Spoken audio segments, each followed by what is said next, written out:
नमस्कार दोस्तों, मैंने यह वीडियो बनाया है नॉन रेसिडेंट इंडियंस एनआरआईज़ के लिए जो कि इंडिया विज़िट करना चाहते हैं और इंडिया विज़िट करने का प्लान बना रहे हैं। तो मैंने इस वीडियो में बताया है कि उनको क्या क्या तैयारियां करके आनी है, क्या क्या डू की लिस्ट बना के लानी है ताकि वो अपने यहाँ पर सारे काम स्मूथली कर पाएँ। या फिर ये कहूँ कि अगर कोई भी एनआरआई अगर इंडिया विज़िट कर रहा है तो उसको किन किन चीज़ों का ख्याल रखना है फाइनेंशियली, इकोनॉमिकली और पर्सनल चीज़ों का, ताकि वह उसकी ये जर्नी इंडिया की जो विज़िट है वो कंप्लीट हो पाए।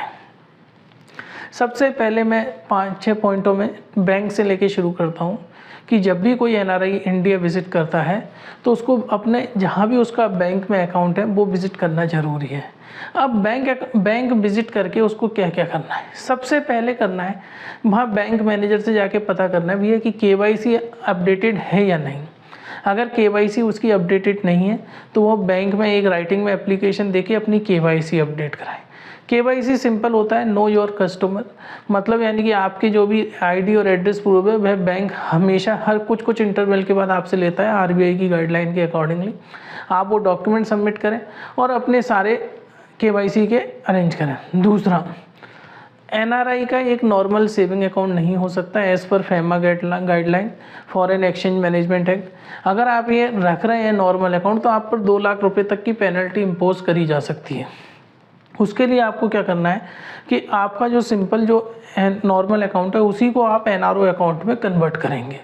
सेम अकाउंट कन्वर्ट हो जाएगा, normal saving account NRO account में कन्वर्ट हो जाएगा सेम अकाउंट नंबर के साथ, सेम आईएफएससी के कोड के साथ। और या फिर आप अपना नया अकाउंट भी खुलवा सकते हैं, लेकिन मैं कहूँगा कि आप अपना पुराना अकाउंट ही कन्वर्ट कराएं।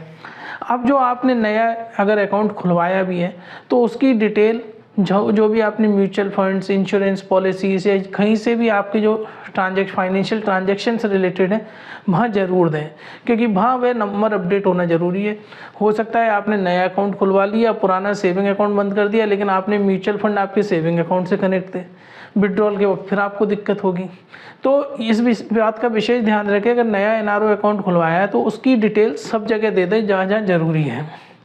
दूसरा कि हमेशा 2 बैंकों के अकाउंट रखें अपने साथ इंडिया में, और खासकर 2 बैंकों में मैं प्रेफर करूँगा प्राइवेट बैंकों के साथ रखें, और अगर पब्लिक सेक्टर बैंक के साथ रखना है तो एसबीआई के साथ ही रखें। एसबीआई के साथ इसलिए क्योंकि एसबीआई की ऑल ओवर वर्ल्ड 200 से ज़्यादा ब्रांचेज हैं। तो अगर आप एक जगह से दूसरी जगह मूव भी करते हैं अब्रॉड तो चांसेस ज़्यादा है कि स्टेट बैंक की ब्रांच आपको वहाँ मिल जाए। हाँ, जिस बैंक अकाउंट में रखें उनका आईटी इंफ्रास्ट्रक्चर अच्छा हो, मतलब यानी कि आपको इजीली एक्सेसिबल हो फॉरेन में रहकर ट्रांजैक्शंस करना। खासकर अगर आईटी इंफ्रास्ट्रक्चर की बात करूँ तो ICICI, HDFC bank, Kotak best है। इसके अलावा आप सोचिए मत किसी और में अकाउंट खुलवाने की, इनमें से किसी 2 अकाउंट में आप अकाउंट खुलवा लें।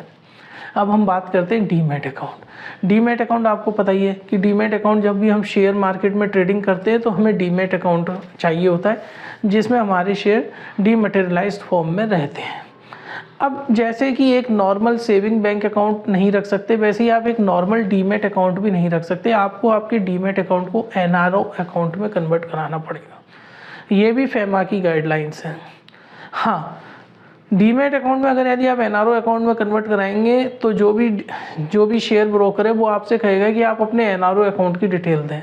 तो बेहतर होगा आप सबसे पहले बैंक अकाउंट को एनआरओ अकाउंट में कन्वर्ट कराएं या नया खोलें, फिर उसके बाद डीमैट अकाउंट को एनआरओ अकाउंट में कन्वर्ट कराएं। और आपने कुछ भी चेंज करते हो आप बैंक अकाउंट की डिटेल तो अपने ब्रोकर को ज़रूर बता के रखें। अब हम बात करते हैं पैन कार्ड की।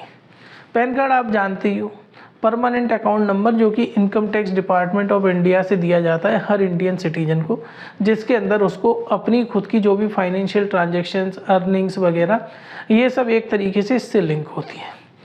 पैन कार्ड एक बहुत इंपॉर्टेंट चीज़ है। सबसे पहले तो आप ये देखें कि आपके पास पैन कार्ड है या नहीं। अगर नहीं है तो तुरंत अप्लाई करें, क्योंकि नॉन रेसिडेंट इंडियन भी पैन कार्ड ले सकते हैं। आज की डेट में इनकम टैक्स डिपार्टमेंट ने बड़ा इजी बना दिया है कि आप online e PAN card apply कर सकते हैं, मतलब इंस्टेंटली कुछ मिनटों में आपका पैन नंबर जनरेट हो जाएगा। आपको कोई वेट करने की ज़रूरत नहीं है, और जो प्रिंट आउट निकलेगा वो बिल्कुल वैलिड रहेगा। तीसरा, मान के चलिए आपके पास ऑलरेडी पैन कार्ड है लेकिन उसके अंदर नाम गलत है, डेट ऑफ बर्थ मिसिंग है या आपके फादर का नाम गलत है, तो वो सारे करेक्शन करवा लें।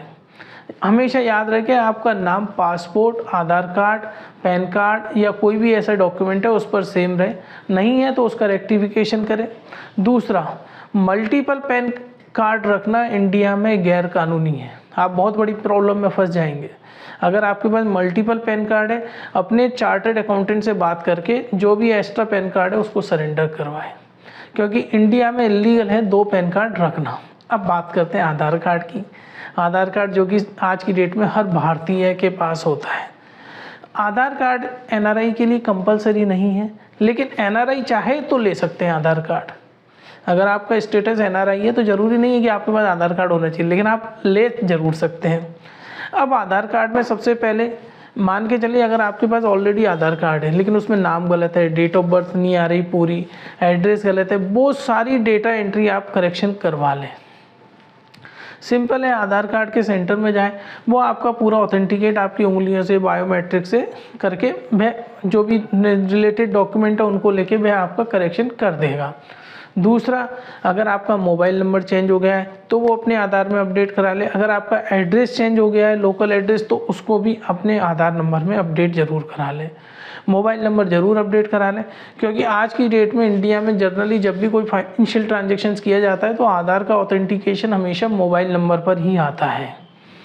अब आते हैं इंडियन मोबाइल नंबर। देखिए, आप रहते हैं विदेश में, आपके पास चाहे आप सिंगापुर में रहते हो, चाहे यूएस, चाहे यूरोप, आपके पास वहाँ का नंबर होगा, लेकिन मेरा मानना ये है कि आपके पास एक एक्टिव इंडियन नंबर ज़रूर होना चाहिए। एक्टिव इंडियन नंबर होने का रीज़न ये है कि आप कोई भी बैंकिंग ट्रांजेक्शन्स कर सकते हैं, और इंडिया में एक नंबर एक्टिवेट करने के मिनिमम 200 रुपये लगते हैं ज़्यादा से ज़्यादा महीने भर के, जो कि बहुत रीज़नेबल है। जब विदेश दुनिया में सबसे ज़्यादा सस्ता टेलीकॉम नेटवर्क इंडिया का ही है, तो अपने पास एक इंडियन मोबाइल नंबर ज़रूर रखें जो हमेशा एक्टिव रहे। आप बैंकिंग ट्रांजेक्शन्स वहाँ से कर पाएँ, जब चाहे तब आप कोई भी ट्रांजेक्शन्स कर पाएँ। नहीं होगा तो आपको प्रॉब्लम आएगी छोटी मोटी चीज़ों के लिए।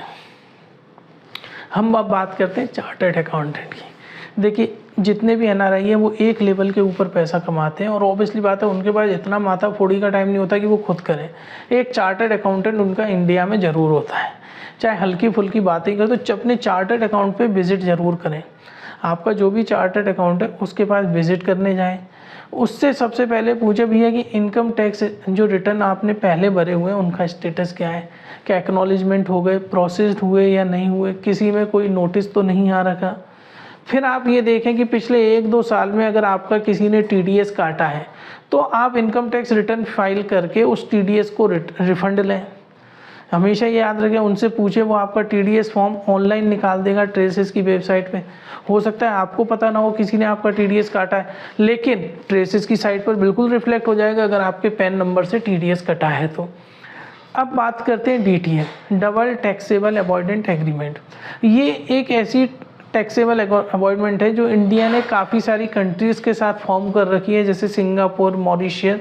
इसका ये मतलब हुआ कि मेरी इनकम अगर मैं सिंगापुर में कमा रहा हूँ तो मुझे इंडिया में टैक्स नहीं देना। तो आप ये ज़रूर पता कर लें अपने चार्टर्ड अकाउंटेंट से कि आप जिस कंट्री में अभी रह रहे हैं उसके साथ इंडिया का डीटीए एग्रीमेंट है या नहीं, क्योंकि आपको काफ़ी सारे टैक्स बेनिफिट मिलेंगे जो हर कंट्रीज़ में नहीं मिलते। दूसरा, आपके इनकम टैक्स की वेबसाइट पर आपका स्टेटस एनआरआई अपडेट होना ज़रूरी है। अगर नहीं है, सीए से कंफर्म कर लो भैया मेरा स्टेटस अपडेटेड है या नहीं एनआरआई, नहीं हो तो उसको तुरंत करवा लो। दूसरा, सीए से ये भी डिस्कस करो कि आपने जो फॉरेन में एसेट्स ले रखे हैं, घर, कार या कोई भी एसेट्स, तो उसको इंडिया में डिक्लेयर करना ज़रूरी है क्या, क्योंकि कई कंट्रीज़ में नहीं है ज़रूरी डिक्लेयर करना, लेकिन कईयों में है, तो वो ज़रूर पता कर लें, क्योंकि लीगली आप चलोगे तो बिना हेडेक के चलोगे और आराम से स्मूथली चीज़ें होंगी। अब बात करते हैं इंडियन प्रॉपर्टी की। आपकी इंडिया में कोई ना कोई प्रॉपर्टी हो, आपके पिताजी के नाम से प्रॉपर्टी हो, या आपने खुद ने कोई प्रॉपर्टी खरीदी हो, या कोई प्रॉपर्टी एग्जिस्टिंग हो जो आपको मिली हो, उसके रिगार्डिंग वहाँ उन चीज़ों से रिलेटेड आपको कुछ चीज़ों का ध्यान रखना है। सबसे पहले तो प्रॉपर्टी टैक्स। देखिए, मान के चलिए अगर आप जयपुर में रह रहे हैं तो जेडीए, जयपुर डेवलपमेंट अथॉरिटी, कुछ ना कुछ आपसे टैक्स, प्रॉपर्टी टैक्स हर साल लेती है, जो बहुत मिनिमम होता है, लेकिन वो आपको देना होता है अगर प्रॉपर्टी में कुछ भी हेरबदल कराना है। तो ये पता कर लें कि भैया कोई प्रॉपर्टी टैक्स रिमेनिंग तो नहीं है। वो आपको जहाँ भी, अगर दिल्ली में रह रहे हो तो दिल्ली डेवलपमेंट अथॉरिटी की वेबसाइट पर मिल जाएगा, या आप किसी चार्टर्ड अकाउंट से पूछोगे तो वो मिलेगा कि वो सारे टैक्स आपने पेमेंट करे हैं या नहीं। अब इम्पॉर्टेंट चीज़ एसोसिएशन से ड्यू। मान के चलिए अगर यदि आप फ्लैट या सोसाइटी में रह रहे हैं तो वहाँ पर कुछ ना कुछ मेंटेनेंस आपको हर महीने देना होता है। अगर यदि आप उस चीज़ को इग्नोर करोगे, हो सकता है आप फ्लैट में रह रहे हो, आपने मेंटेनेंस साल भर से नहीं दिया हो, आपका बिल और पानी काट दिया, फिर क्या करोगे? आपको अननेसेसरी ट्रबल को इनवाइट करोगे आप। तो बेटर है कि एसोसिएशंस में भी आप एक बार जाके पता कर लें कि कोई ड्यू तो मेंटेन नहीं है, या किसी को आपने फ्लैट रेंट पे दिया हुआ है तो वहाँ मेंटेनेंस तो रेगुलर जा रहा है या नहीं जा रहा, वो पता कर लें। और अपने जो पानी और बिजली के बिल हैं उस प्रॉपर्टी के, वो पूरा पेमेंट हो रखा है या नहीं हो रखा। अब तीसरा सबसे आखिरी, बियर एंड टीयर लॉसेज। देखिए यहाँ इंडिया है, यहाँ पे आपको कारपेंटर को भी अलग से लाना पड़ेगा, आपको पेंटर को भी अलग से लाना पड़ेगा, झाड़ू मारने वाले को अलग से लाना पड़ेगा, सब चीज़ें स्कैटर्ड है। तो वो चीज़ें भी आपको ध्यान रखनी है कि आप किसी ऐसे व्यक्ति को का नंबर ऑलरेडी नोट करके जाएं जो जब बियर और टीयर इश्यूज़ जो आपकी प्रॉपर्टी में आते हैं उनको वो रेक्टिफाई कर दें। हो सकता है कि आपने प्रॉपर्टी इंडिया में ले रखी हो, आपने उसकी केयर नहीं कर रहे, तो बाहर से प्लास्टर उखड़ा पड़ा है, पेंट उखड़ा पड़ा है, उसकी वजह से वो रेंट पे नहीं जा रही, अननेसरी आपको फाइनेंशियली लॉस हो रहा है। उसको रेक्टिफाई 50 या 1000 या 1 लाख में वो प्रॉपर्टी अच्छी हो जाएगी, उसको आप रेंट पे चढ़ा सकते हो। वो अपॉर्चुनिटी मिस हो रही है, तो इस चीज़ का भी आप ध्यान रखें। अब बात आ करते हैं बैंक लोन की। देखिए हमारे कई भाई बहन हैं एनआरआईज, जिन्होंने किसी ने होम लोन लिया हुआ है, किसी ने पर्सनल लोन लिया हुआ है, तो उनकी भी टेक केयर करना ज़रूरी है। अगर आपने कोई भी बैंक से लोन लिया है और वो आपने पूरा कर दिया, तो हमेशा एनओसी लेना ना भूलें। हमेशा आपके पास एनओसी होनी चाहिए। आपने चाहे पर्सनल लोन पहले लिया, आप उस बैंक में जाएं जो आपने बीच में बंद करा दिया हो, बैंक में जाके ब्रांच मैनेजर को बोलें सर मुझे एनओसी दे दीजिए मेरे लोन की, ठीक है। दूसरा, अगर आपने होम लोन लिया था जो क्लोज हो गया, तो बैंक से प्रॉपर्टी पेपर कलेक्ट करना ना भूलें। बैंक में जाएं, पूरे प्रॉपर्टी डॉक्यूमेंट्स आप कलेक्ट करके अपने पास रखें, क्योंकि देखो एक बार लोन क्लोज हो जाता है तो बैंक की ज़्यादा जिम्मेदारी नहीं होती। मान के चलिए आपने लोन साल भर पहले क्लोज कराया, आपने प्रॉपर्टी के डॉक्यूमेंट ही नहीं लेके आए, साल भर बाद बैंक में पहुंचते तो बैंक की कोई ऑब्लिगेशन नहीं है कि आपके प्रॉपर्टी डॉक्यूमेंट गुम भी गए तो बैंक कोई जिम्मेदार नहीं है। दूसरा, आपने जितने भी लोन लिए हुए हैं उनका जब क्लोज भी हो जाते तो उनका पूरा स्टेटमेंट अपने पास संभाल के रखें। संभाल के इसलिए रखें कि 1000 में 1-2 को प्रॉब्लम होती है, लेकिन आप अगर ये डॉक्यूमेंटेशन काम पूरा करेंगे तो एक हेडेक भरी ज़िंदगी जिएंगे। हमेशा नील बैलेंस जो एनओसी लेटर है वो ज़रूर लें। अब बात करते हैं सबसे बड़ी पेरेंट्स की। आपके माँ बाप या आपके कोई भी बुजुर्ग जो रिलेटिव जो इंडिया में रहते हैं, अब उनके लिए आपकी जो जिम्मेदारी है उसके बारे में बात करते हैं। देखिए जब भी आप विजिट करें अपने माँ बाप के यहाँ इंडिया में, सबसे पहले उनका इकोनॉमिक स्टेटस पता करें कि भैया उनके पास जो पैसे आ रहे हैं खर्चे के लिए डे टू डे, वो उसका अरेंजमेंट का क्या सिस्टम है। क्या उनके पास सफिशेंट पैसा है जिससे उनको खाने पीने में, न्यूट्रिशंस में, या डेली जो मेडिसिन आती हैं ब्लड प्रेशर डायबिटीज़ की, उसमें कोई दिक्कत तो नहीं हो रही। कहीं उनको फाइनेंशियल असिस्टेंट की ज़रूरत तो नहीं है। देखिए इस चीज़ के लिए आपको खुल के उनसे बात करनी होगी, क्योंकि कोई भी पेरेंट्स हो वो हिचकते हैं कि बच्चों को हम अपनी प्रॉब्लम बताएं या ना बताएं। आपको इन्वॉल्व होना पड़ेगा। आपको उनको बैंकिंग ट्रांजैक्शंस देखने होंगे कि कितना आपको पैसा आता है, आपके पास सफिशिएंट है या नहीं, फ्रूट्स मेडिसिन लाने के लिए सफिशिएंट पैसा घर में है या नहीं। उसके बाद आपको देखना पड़ेगा हेल्थ इंश्योरेंस उनका कितना हो रखा है। आप उस चीज़ को इग्नोर नहीं कर सकते। अगर वो कह रहे हैं कि हमारा हेल्थ इंश्योरेंस, तो पता करो कितने का है। 1-2 लाख में कुछ नहीं चलता, कम से कम 10 से 20 लाख का हेल्थ इंश्योरेंस होना चाहिए। अगर नहीं हुआ तो अननेसरी आपको ही सफ़र करना पड़ सकता है भविष्य में, क्योंकि अल्टीमेटली बर्डन आपके ऊपर आएगा। तो सफिशिएंट रखें कि हेल्थ इंश्योरेंस पूरा हो रखा है या नहीं। अगर हेल्थ इंश्योरेंस उन्होंने कोल ले रखा है और कम है तो उस पर आप टॉप अप हेल्थ प्लान ले लें, लेकिन ये हमेशा ज़रूर रखें। दूसरा, वो लोग जहाँ रह रहे हैं फ्लैट में, घर में, क्या वो सिक्योर है वो प्लेस या नहीं। पता चला वो एक अनसिक्योर प्लेस है, तो उन कोशिश करें, अगर आप फाइनेंशियली स्ट्रॉन्ग हैं तो उनको एक सेफ प्लेस पर मूव कराने की। क्योंकि बुजुर्ग व्यक्ति को सेफ प्लेस इसलिए ज़रूरी है कि अननेसरी ट्रबल ना हो। क्योंकि मैं दिल्ली में तो कई ऐसे केसेस आते हैं जहाँ माँ बाप अकेले घर में रह रहे हैं, बच्चे विदेश में रह रहे हैं, कोई चोर आया रात को मर्डर करके चला गया, पैसे ले गए चला गया। ऐसा कई बार होता है।